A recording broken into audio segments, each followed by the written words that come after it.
In this chapter of the video series, I'm going to describe various aspects of working with AIR applications during the startup phase of running the application.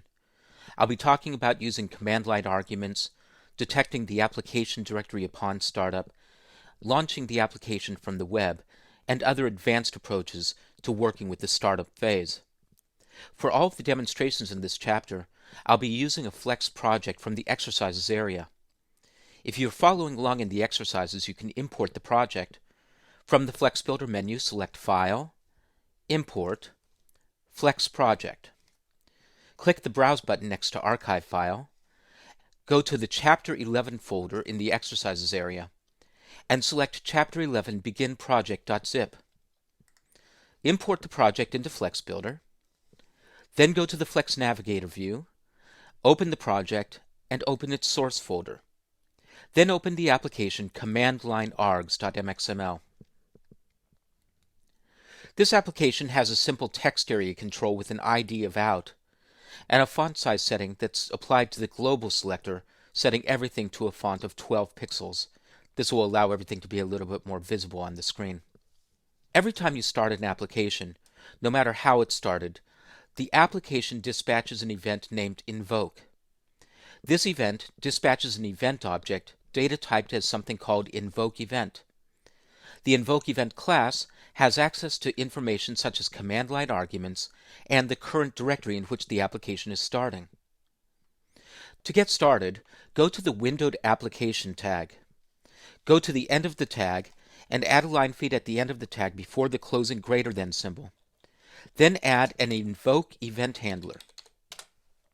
When this event is dispatched, I'll call an event handler function named invokeHandler that I'll need to create, and I'll pass the event object. Now go to the script section. Declare a private function named invokeHandler. Its event argument will be data typed as invokeEvent. Return void, and put in a pair of braces. Then place a breakpoint on the last line of the function. Save the application, and then run the application in debug mode. As the application starts up, the invoke event is dispatched immediately. This gives you an opportunity to handle the event and see what's in it. If you're prompted to open the Flex Debugging Perspective as I am, click Yes. And then within the Flex Debugging Perspective, go to the Variables view, double-click its tab to expand it to full screen, and then open up the event object to inspect its values.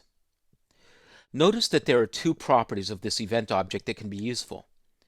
The arguments property is an array, and it will contain any values that are passed into the application on the command line. There's also a property named current directory. So these are the two properties we have available. Here's what we're going to do with them. Double-click the Variables tab to restore it to its original size, and then terminate the debugging session, and then go back to the Flex Development Perspective.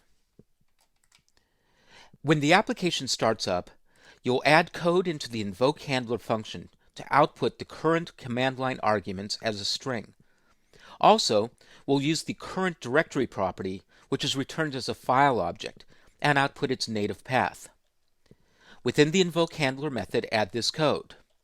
out.text equals arguments.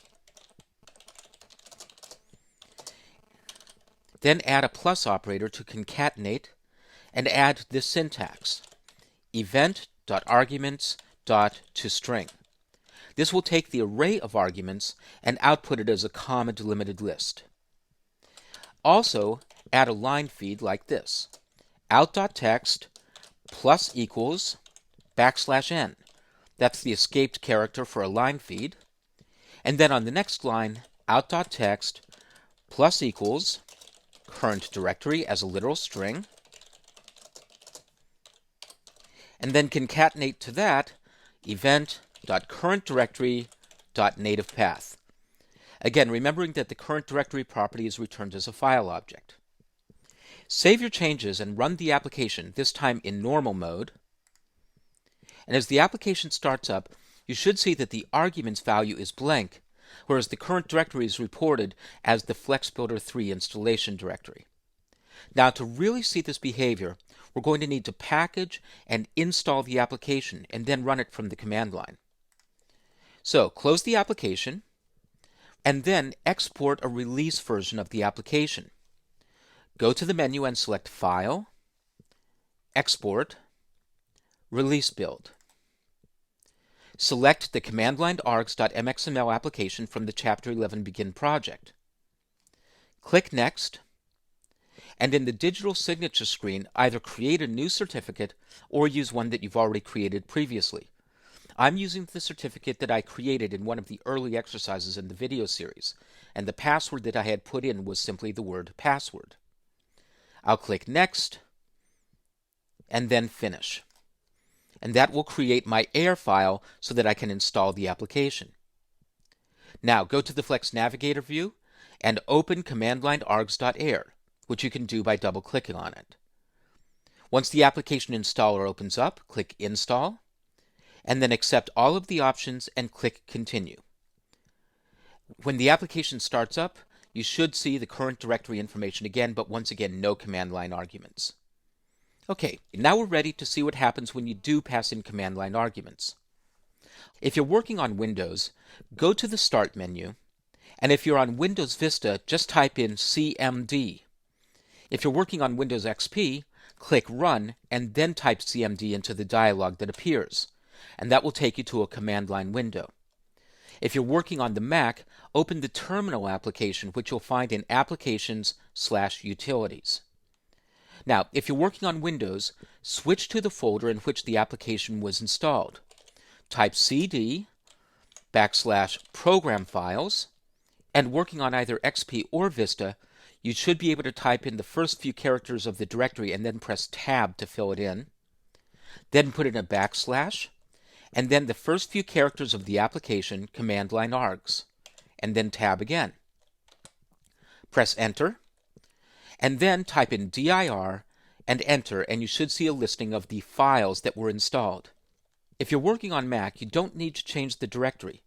Instead, as you type in the name of the application that you want to run, start with a / character, then Applications, then command line args.app.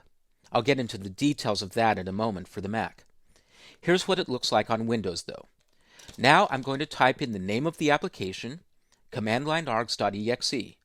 Once again, I typed the first few characters and pressed Tab, and then Windows completed the file name for me. Now I'll put in a space, and then a few command line arguments, arg1, arg2, and arg3. I'll press Enter to run the application, and you'll see that now the arguments are reported as a comma-delimited list. And once again, the current directory is reported as the directory from which I launched the application. This time I'll close the application and change back to the root folder of the C drive. Now to run the application, I'll use the entire path, program files /command line args /command line args.exe. Once again, I'll pass in a few arguments, run the application, and now notice that the current directory is the root folder from which I launched. So the current directory that you get in the invoke event object is not the same thing as the application directory. Instead, it's the directory that was considered the current directory at the time that you started up. Now, if you're working on Mac OS X, here's the path that you'll use. From within Terminal, type in /applications with an uppercase A, then command line args.app. Just like in the command window in Windows, you can type in the first few characters of anything and then press Tab, and Terminal will complete it for you.